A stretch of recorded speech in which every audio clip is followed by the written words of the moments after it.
Hey, Shubnam. Hey, Bruce. Why are listeners hearing road noise in the background?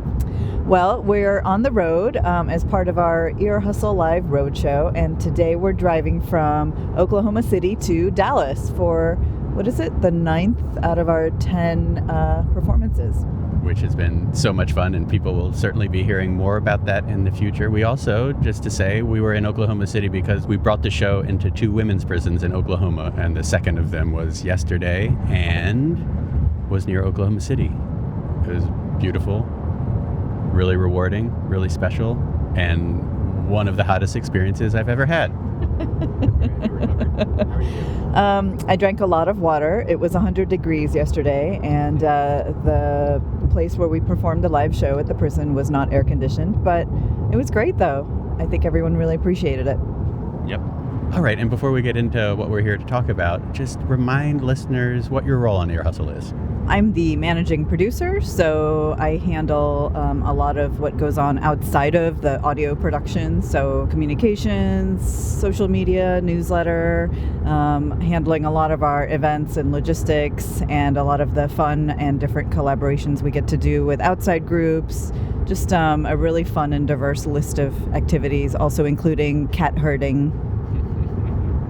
Cats on this trip.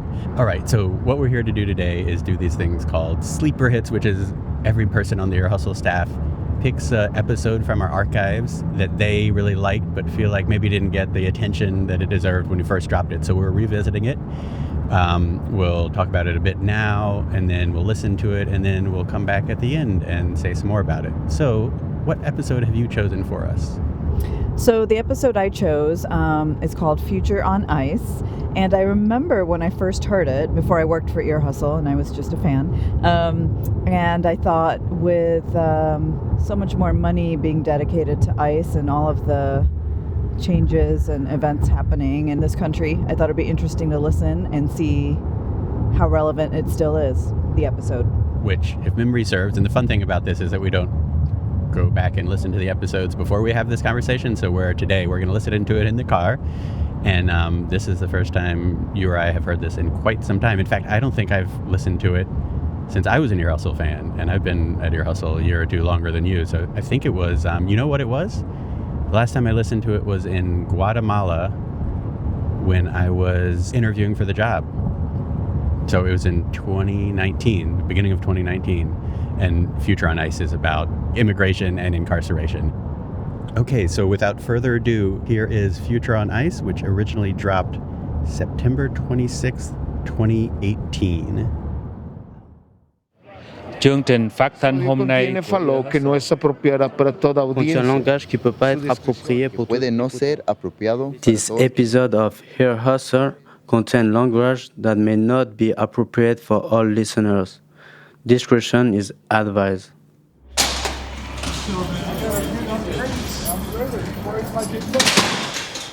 Mi nombre es Martín. Cuando yo me vine a... My boy Martín told me he was 15 years old when he first tried to cross the border from Mexico into the United States. Nos puso de acuerdo para que no dijeras que si nos agarraban quién era el coyote. His group was told 2 things. Run as fast as you can, and if you get caught, don't tell them who the coyote is. So they take off running, and the border patrol comes out of nowhere on motorcycles and horseback, like a movie like Braveheart or something. Can you believe that shit? Cuando venía un señor con nosotros y él no se quería parar. So they all get caught except this one guy who just keeps running for some reason. Everybody's yelling, stop, stop. And it isn't just the border patrol. Even the coyotes telling them, they got us, man, stop, stop. Y andaba un migra atrás de él en un caballo. This fool just keeps running. And he's jumping over bushes. And the damn border patrol on horseback is gaining on him, bush by bush. Y el migra se soltaba unas carcajadotas y le grita, ¡Mexicana! Eventually, the horse catches up with him and bites down on his hair hard enough to knock him down. Y lo tumbó al piso. It was like some Looney Tunes shit. Ya vámonos. y ya nos levantaron a todos y nos subieron a la perrera y ya nos llevaron. And that was it. He wasn't running anywhere. That was Martin Gomez with Miguel Sifuentes telling his story in English. We don't know what happened to the guy who got his head bitten by the horse, but we do know that the next day, Martin made it across the border. He later got in trouble with the law, and now he's here in San Quentin. You're now tuned in to San Quentin's Ear Hustle from PRX's Radiotopia. I'm Earlonne Woods. I've been incarcerated for 21 years, and I'm currently housed here at San Quentin State Prison in California. I'm Nigel Poor, a visual artist and now podcaster. I've been working with the guys here at San Quentin for about 7 years.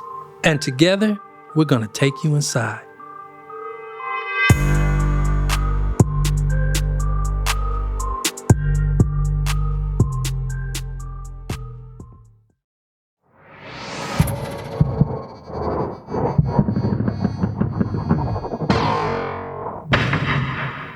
I'm against illegal immigration. I don't consider that a racist stance. I believe strongly in citizenship. I have American citizenship. I was lucky enough to get it by birth. There's over 30 million people who have earned that right by becoming here legally and becoming citizens. That's Wayne Boatwright. He's been on the podcast before talking about race in prison. When it comes to the issue of immigration, he thinks American citizenship is sacred. I think as an American, I find it sacred because I've been able to go to other countries and really appreciate what America gives us in the sense of liberty and rights and protection of the law, which may sound kind of ironic given the fact that we're doing this inside a prison. Ironic indeed.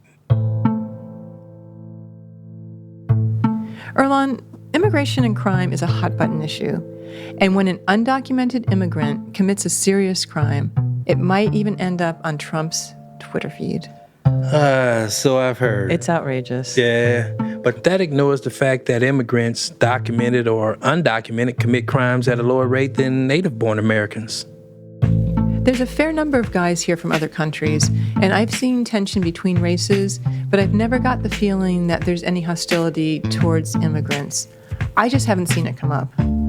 Well, it does happen in prison. You know, all factions beef, but not as much, probably how they do it on the street. Yeah, it's in the news every day. Right. Talk about it. So I think at the end of the day, we all have to follow the same rules in prison.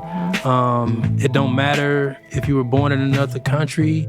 If you in prison garb, you in prison garb, So it makes me wonder, though, what is it like to be in an American prison if you're from another country? It has got to be weird. Hey, I used to always think, when I see a Mexican prison on TV or on the news, I used to be like, damn, what would it be like if I was in there? I know. Do you speak Spanish? I'm just probably no, I don't speak Spanish. It'll be a black dude in prison, in a Mexican prison. Yeah, maybe not so good. I don't know. They'd probably be trying to fuck me over. You wouldn't know. I wouldn't know what's going on. Oh, man. Well, that'll be one way to learn about another country. I could definitely think of better ways to do it. So for this episode, we talked to a couple of prisoners who were born outside the United States, and we really wanted to know, what's that like? I came to America. I'm a songwriter and a music producer, and a friend of mine was working on a Britney Spears record, and he asked me if I wanted to help him. So I came to work with him for a few weeks and just write for different artists. But yet you've been here? Now I'm on my 10th year in prison for a second-degree murder. That's our very own David Jassy. He's been contributing monster beats to Ear Hustle since season 1. Yep, like this one.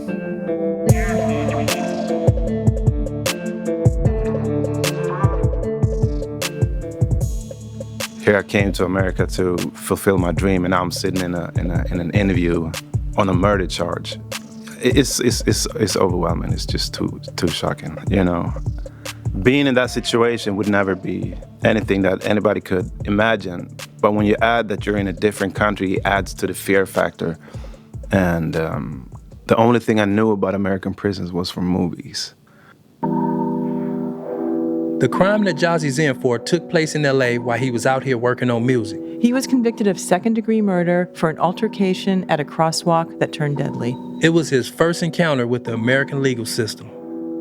When I first came to jail, I thought that, man, how am I going to survive in LA County jail alone? There ain't nobody from Sweden, ain't nobody from Europe, period. I don't run with nobody. You have all these different gang members, and that was a whole different world. One day while waiting to be transported to court, Jassy was put into a holding tank that was full of gang members. And it's tense. Everybody's serious. You got some big dudes standing there ready, like, you know, they ready to fight. And I remember this day particularly, a young guy comes in all tatted up and looking too hard for the yard. And he walks up to guys that are way bigger than him too. And was like, where you from? Where you from? And everybody was like, I'm from so-and-so. I'm from da-da-da. And everybody answered very aggressively back. And just like the whole body movement was like, what? What you want? You want it? So he goes around the whole room and he walks up to me and it's like, where you from? And I looked him straight in the eye and say, Europe. And his eyes goes left, right, all over the globe, trying to figure out. And he go, oh, you messed me up with that one. And the whole tank starts cracking up. And we just all started laughing. And it just broke the ice. And it was just funny because everybody knew that he was really going through, like, where is that? You know, he was geographically trying to locate Europe and see if he had beef with Europe. Now that Jassy was in the system, he had to make a choice that we all have to make. Who are you gonna run with? So when you first get to the jail, in my case, LA County Jail, they put you on a long bench where everybody's sitting on a line on a long bench. And you walk up to this window, and I had no idea what he was gonna ask me. And the first question, I guess, what are you housed as? Black, white, other, Asian? And it's like really rapid questions. And I had never heard that before in my life. So we've talked about this before, but we should go over it again, Erlan. Explain what he's talking about. When you first go to prison or you first go to jail, you're asked, what are you? But what do they mean, what are you? Like, what are you? You're black, you're white, you're Mexican. Everybody has to answer that question. Everybody has to answer that question. And then you're housed by that. Yeah, because they document it. It's just like probably on your driver's license. It says what you are. I have to look. I don't know if it does. What? I just know it has my height and weight. It's going to say white female. Oh my God, I got to double check that. I think. It's only been 21 years since I've seen it. In Sweden, they don't put you, what race do you belong to? I've never had that question in my whole life. So first I was confused by the question. My mom is white, my dad is African. And he was kind of speeding me, like, come on, make up your mind. I'm just thinking fast, I'm just going black, with not knowing what that actually meant within the prison system. So from the get-go, he was administratively categorized as black. I say, welcome to America. But guys knew he was from a different place. Sort of. Even though I was housed as black, all the blacks knew me from being from Europe. They hear me in the visiting room talking Swedish. They hear me on the phone talking Swedish. What is talking Swedish?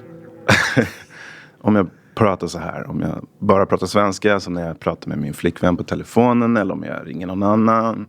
And a lot of times I'd be on the phone talking like that, and man, you really spit that shit, huh? Yeah, you know, they couldn't really make that connection that I learned that language. No, it's my first language. That you had that you were speaking differently. Look the same, but you're speaking differently. And the first question I always get, I didn't know they had, do they really have black people in Sweden?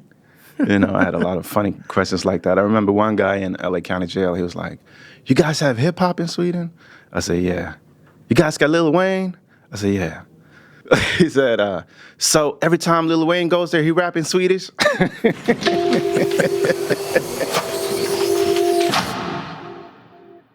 It was funny then, but later he wasn't laughing about the choice he made, and we're going to hear more about that in a minute. But first, we're going to bring in another guy with a very different American story. What's happening? Hey, so can you start by just telling us your name? Yes, my name is Phoeun. You?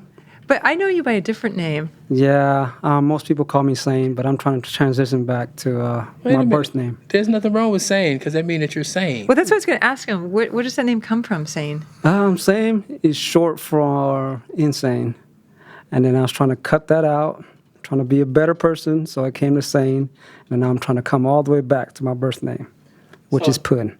Phoeun was born in Cambodia.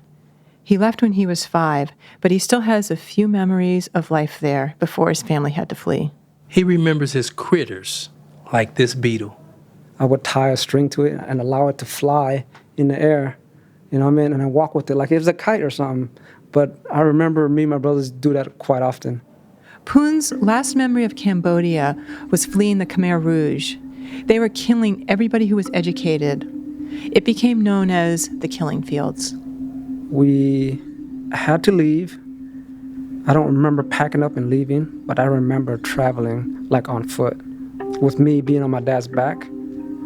And I didn't know until later on that we walked like for 3 days and 3 nights. And I see a bunch of other like refugees too trying to get to safety in another country.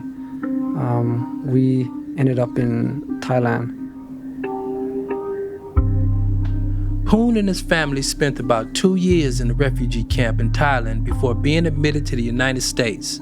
They were sponsored by a Mormon family and settled in Ogden, Utah. The people I lived with was white. The food was strange. Going to church was strange. It was a culture shock. After 4 or 5 years in Utah, there was another culture shock. His family moved to Long Beach in Southern California. Now I got to adjust to another life. Now it's a city life. Now it's a gang life. Now it's fast-paced place, and the people was different. There were blacks, there were Mexicans, and there was also a Cambodian community in Long Beach. That's why his family moved there.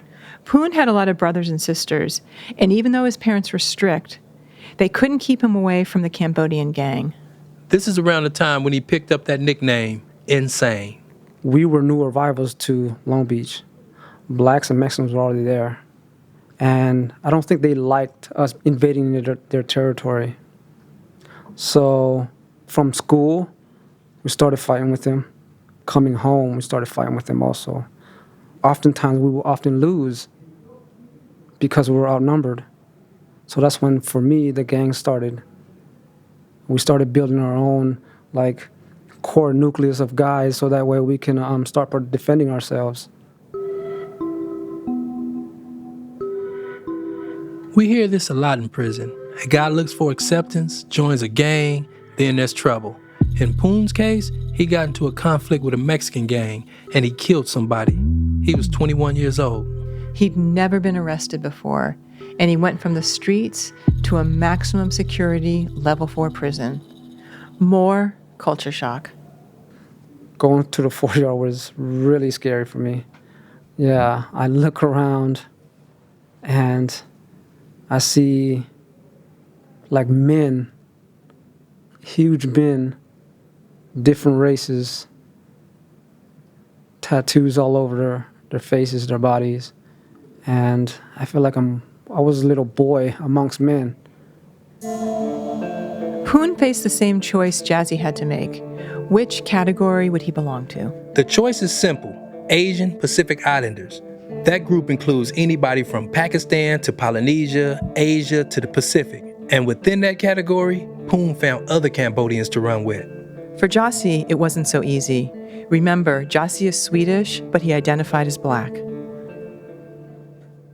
So now I'm at Solano State Prison, and it's pretty far away from Los Angeles. And my girlfriend was flying in from Sweden, and I was really happy. You know, I hadn't seen her in a long time. I was really excited. And just before she came here, there was a black guy that had had a fist fight with a white guy.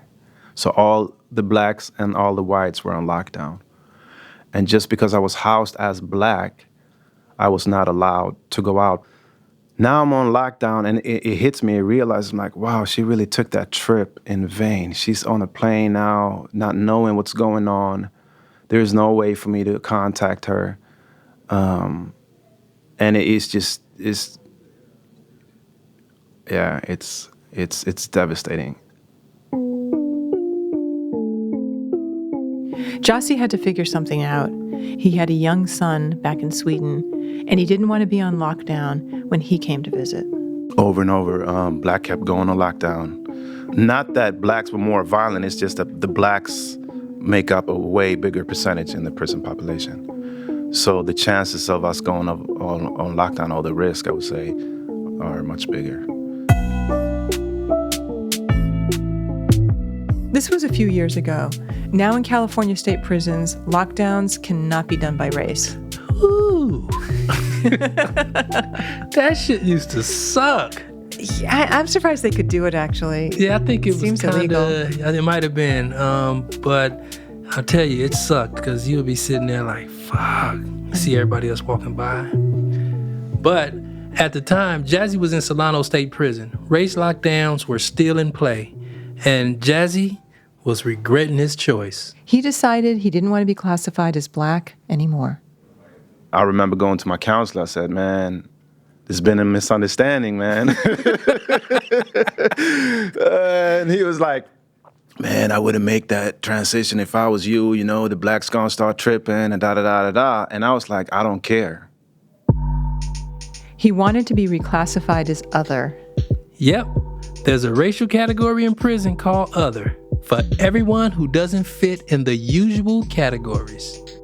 Everybody else that's Black from a different country ran other. I seen all the Africans, the Jamaicans, everybody from Belize. They all ran others. I'm like, why am I not doing that? Why am I making it hard for myself? Jassy got in touch with the Swedish consulate, and they gave him the paperwork he needed to change his classification. And 3 days later, he officially became an other. So, we asked him what he thought about his new label. I felt like I was put in a situation where I had to choose something. That was their rule that they had implemented. I know who I am. I know my African roots. I know my European roots. I'm all of that. I never felt like, oh man, you're not, you're giving up on your own race. No, it was never that for me, because I'm not confused at all of who I am. It was just a matter of I need to do this prison time in a way that works for me. So what do people reference you as when you make a dope-ass beat? Are you a other? Are you a Black? Are you just a dope-ass? They call me the Swedish Phenom.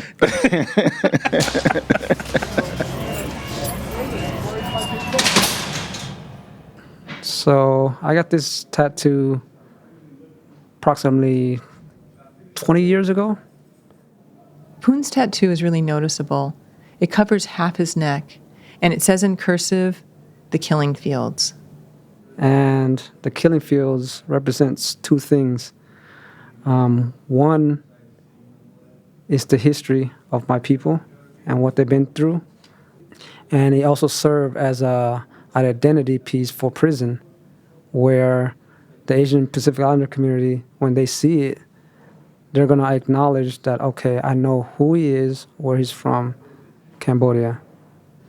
And having this is almost, having this tattoo that says a killing field, it almost served me as a protection piece from other races, whites, Blacks, Mexicans.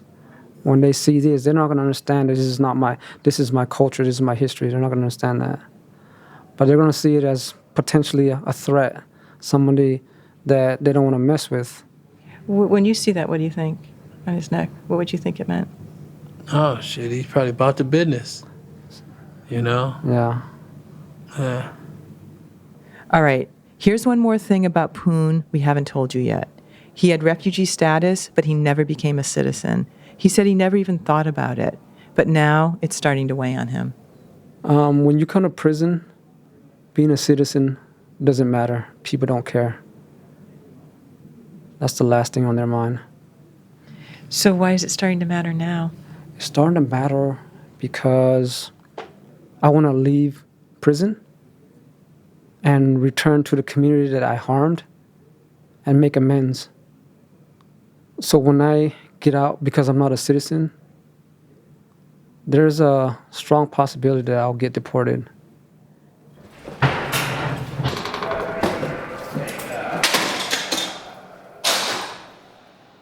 I mean, I would hate to have been in a refugee camp as a young child and have a chance to come to America and then be at risk of being deported after I'd served whatever sentence I had to serve. But I'm not at all bothered by that. It goes back to this concept of the sacredness of citizenship. This is Wayne Boatwright again. He's obviously thought a lot about this issue. And we don't agree with him, but just like on the outside, there's a huge range of opinion here. If they had been here since they were 1 year old, they had every opportunity to become a citizen. Either their parents or they never learned how to do that. So they never finalized their citizenship status. They were just residents. And under our current law, if you're a resident and you commit a felony and not a citizen, we can deport you. And I'm fine with that. I mean, I'm not saying it's good for them, but it doesn't bother me because I consider citizenship sacred.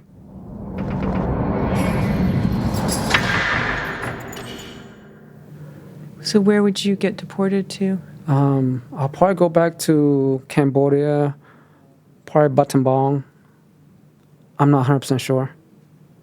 Yeah, I wonder about that. So you were 4 years old when you left Cambodia? Yeah. And how old are you now? I'm 42, turning 43. Okay, so let's say you get out when you're 44, let's just say. What would be waiting for you in Cambodia? A whole lot of nothing. Because family members that I left behind, I don't know them. I don't know if me being a grown man, could knock on their door and say, hey, I'm your family. Could you receive me? Do you speak Cambodian still? I speak Cambodian, but I can't hold a long conversation. I don't read or write either, so that's going to be tough. Just walking to a strange land again, brand new, I'm going to need somebody. Either to walk alongside me or somebody, and I don't have that. That's a scary feeling. We asked Phoeun, what's going to happen to him? How can he find out? How do I find out? I have to rely on those that came before me, meaning the guys that's already deported or the guys who made it free and made it to the streets in America, you know?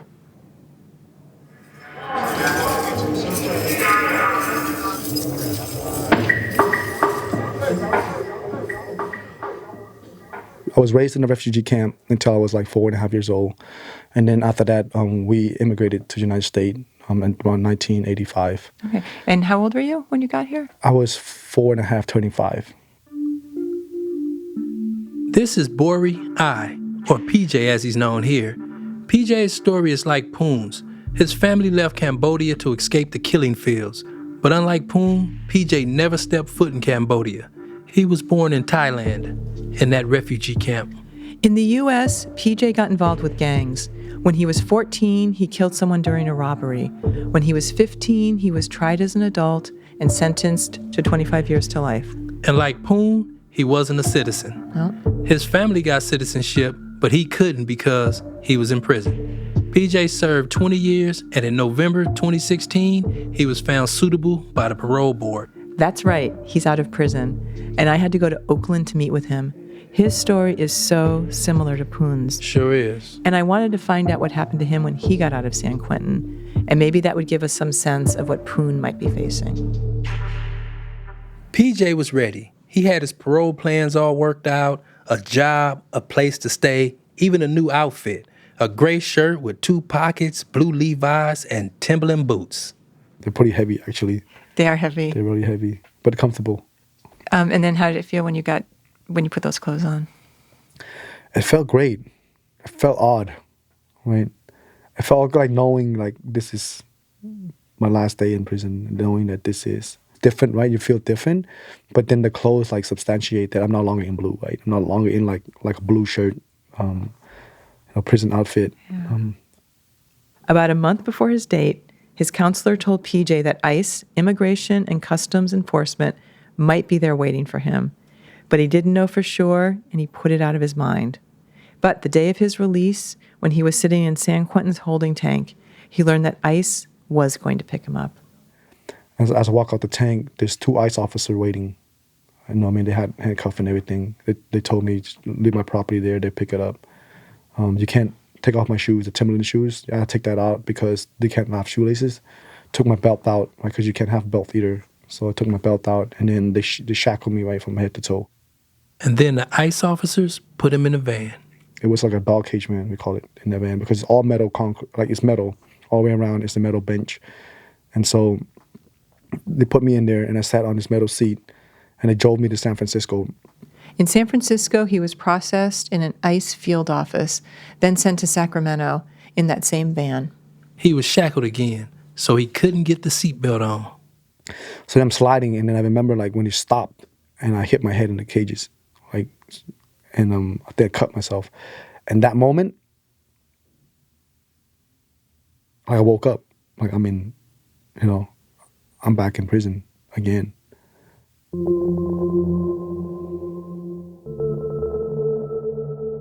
PJ was sent to a county jail in Sacramento that was serving as an ICE detention facility.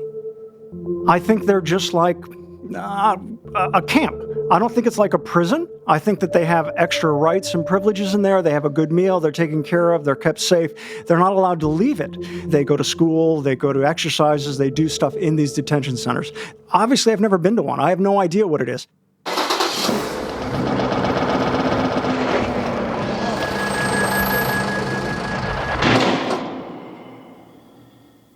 I walk into a dorm.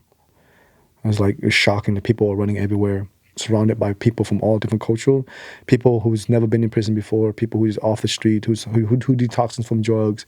And I walk in there, and it's like noisy. It's like 12 o'clock at night. And it's like people are banging on tables, people yelling and screaming, the TV's on really loud. And it's just like, it was overwhelming. It was a lot. And then I looked around, it's like the bunks are everywhere, right? And it's a small space. And then they gave me this mattress that's right off the yard.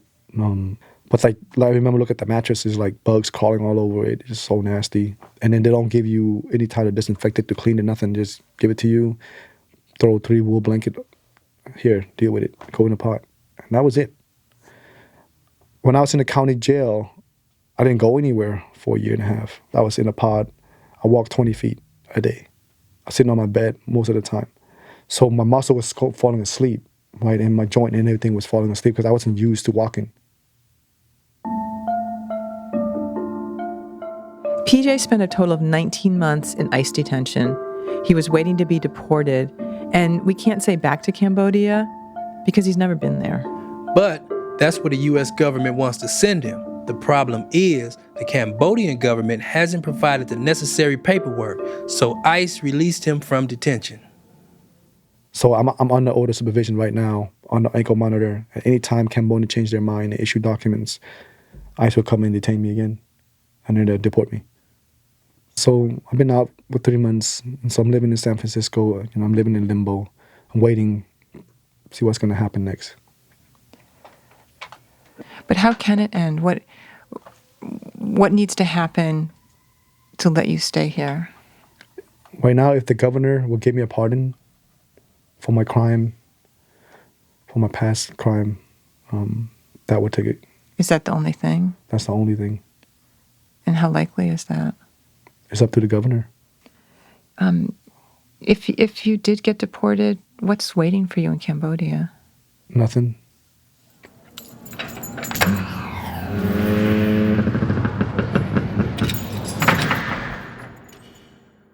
My release date will be September 25th.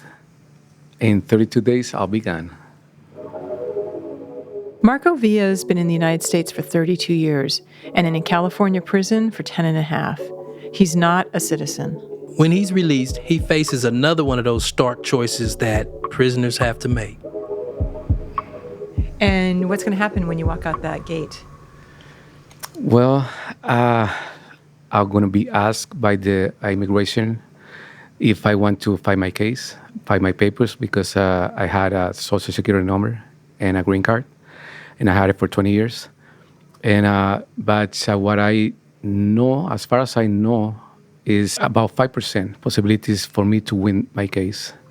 So they're going to ask me if I want to sign my deportation, and that's most likely what I'm going to do. Because if I fight my case, it will take like 2 years or more, and I'm going to have to be in an immigration facility and end up getting deported anyways.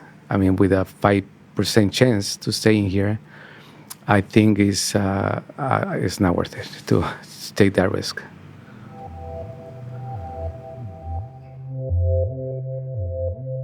Marco has heard what it's like in those deportation facilities. And Erlan, we keep hearing the conditions in them are deliberately harsh so that undocumented immigrants won't stay there and fight their cases. If that's so, it worked on Marco.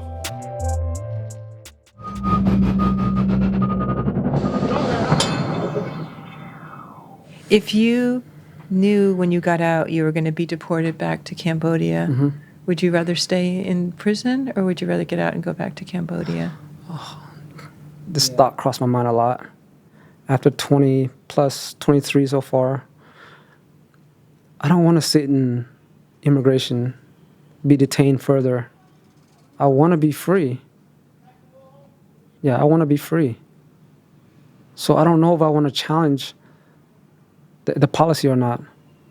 At the same time, I do, because this is all I know. I'm not an American on paper, but I still feel like an American.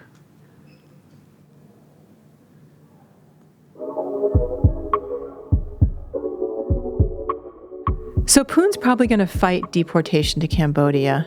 He really doesn't know what his chances are, and it's going to be tough for him to stay. Same for the Swedish phenom. Jassy came over for work, and he doesn't have U.S. citizenship either. So when you get out, what are you expecting? What's waiting for you when you get out?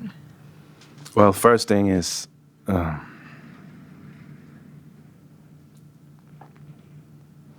son, and I always say that the first thing I'm gonna do is I'm gonna fly to Sweden, see my son, and I always tell him that the day after we're gonna fly to Gambia to see my dad. It bothers me a lot because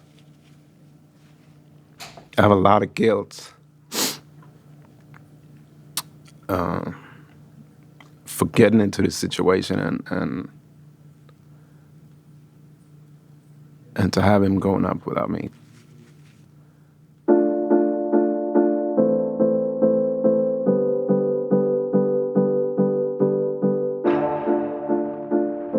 On the brighter side, Jassy has a familiar country to go back to. He has family there, and he speaks the language. So it's probably going to be easier for him to make his parole plans, where to live, where to work, and all of that. But if you're facing deportation back to a country where there's nothing waiting for you, how do you plan for that? I guess you don't. But this is when it finally matters in prison, if you're a citizen or not, the day you get out.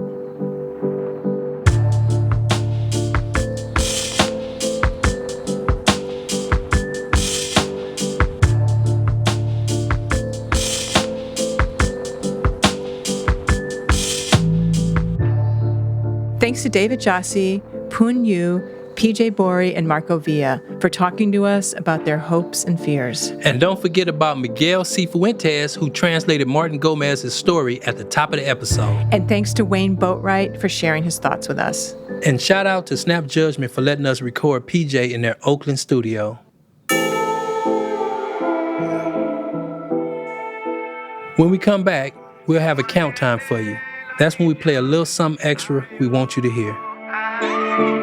Dear son, I hope this letter reaches you in good health. I spilled some ink upon this paper just to see if you well. I know you're going through the motions cause I'm trapped in a cell. But stay strong and get that education under your belt. I know it's hard to crack a smile when you're going through hell. And no one truly feels the pain but God and yourself. But when you stare into the mirror, know them tears don't lie. Remember it gets greater later, know them tears gonna dry.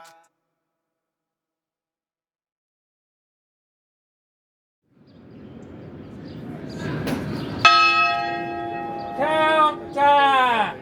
Morris. Sometimes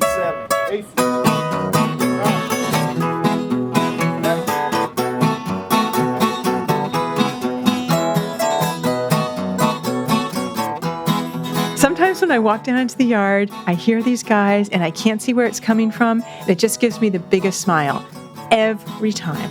Hey, so when I recorded them, I was afraid that I was just bouncing up and down. My head was bouncing up and down. But that's the three guitars. We've been trying to get them recorded forever. And the last time, if you remember, I forgot to push the record button. Oh, I remember. But this time you redeemed yourself. I redeemed myself. I did good.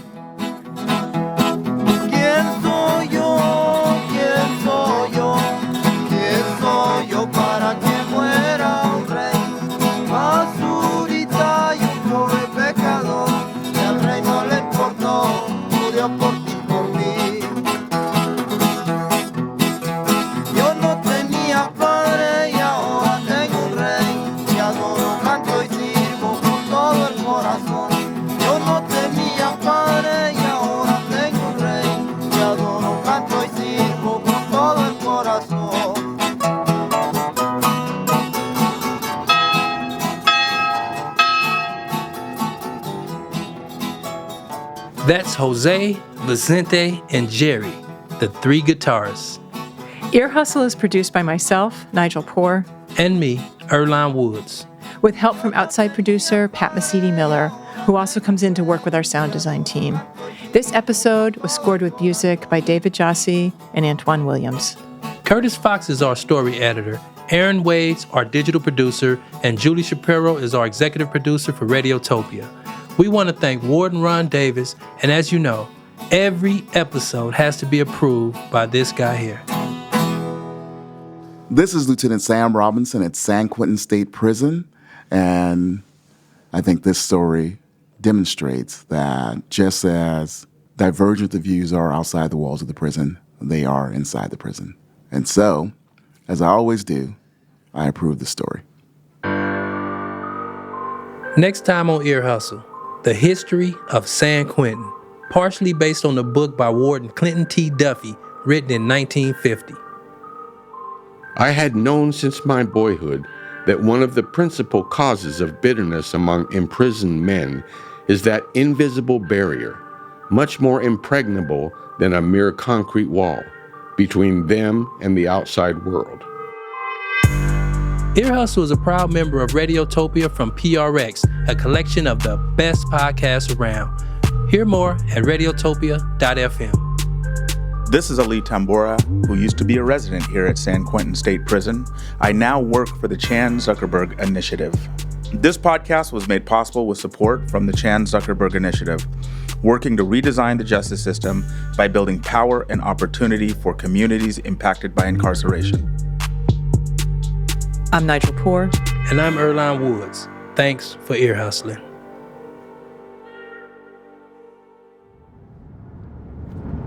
Okay, and we're back. We just finished listening to the episode, and we are 30 miles away from frozen custard and still in Oklahoma.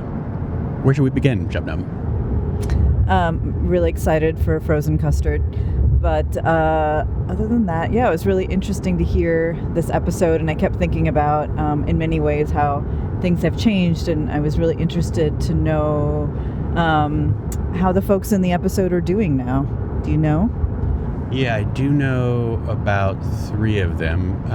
David Jassy, we actually have an update about him at the beginning of a later episode, the episode called Nobody Comes Back. And so he was deported as soon as he got out and did get to go back to Sweden and then visited his father soon after that. And then Phoeun also was deported to Cambodia, and I know Nigel is still in touch with him, and I think we had an update on him in our email newsletter. Yeah, we did. I think it was a couple of years ago. We had an update about Phoeun in the lowdown, and I think he was just struggling to form a life in Cambodia. Yeah. Yeah. And if anybody's interested in hearing more about that kind of story, the main story in Nobody Comes Back is actually also about somebody who came here as a refugee, a child of Cambodian parents, and sort of his interactions with the prison and immigration system in the U.S. And then PJ, I am pretty sure he is still in the Bay Area. I think he's still here. Yeah, last I heard. The other two folks in there I have lost track of, and also Wayne Boatwright, I believe, is now out. Any other things that stuck out to you listening through? Yeah, I thought about the importance of possibly having somebody do more reporting now that I'm assuming there's so many more stories to be told in coming from ICE detention facilities. And and one thing I always think about is the fact that our country and people who have some opinions similar to Wayne's tend to not think about how we destabilize other countries and the effects of that. And when those people are here, it feels like we tend to want to throw them away. And so that's just something I thought about during the episode. Two things that struck me about the episode. One was just it's very old school in its structure, in that we start one story and then move to another story. We're kind of bouncing back and forth. It's sort of more like a buffet or something. There's a lot of little elements interwoven between things. Also, count time, I totally forgot. That's such a lovely one. And Erlan is always talking about bringing back count times, and every time I hear it, I'm like, oh yeah, we should bring back count time. Yeah, I love the count time. I wonder if that's something the Insight team could do. That's a very good idea. Yeah. Oh, and we were also, I wondered, just as you yourself are an immigrant, I wondered just kind of, did particular things about this story stand out to you based on your experience?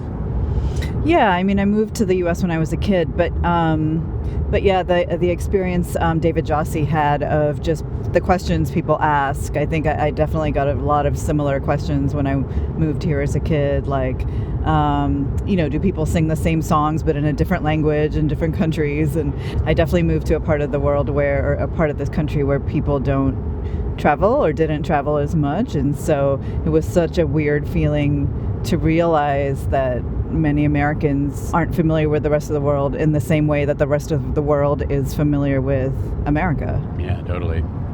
All right, thanks, Shabnam. This was great. I love revisiting these old episodes. Yeah, that was really fun, and thanks to Al for driving quietly while we listened. Yeah, Al, our unstoppable tech production manager. You do so many things, I can never remember what it is, but among many other things, he manages to work technical wizardry when we show up in a prison and they don't necessarily have the state-of-the-art sound system that we're used to. Thanks, Al. Thanks, Shabnam.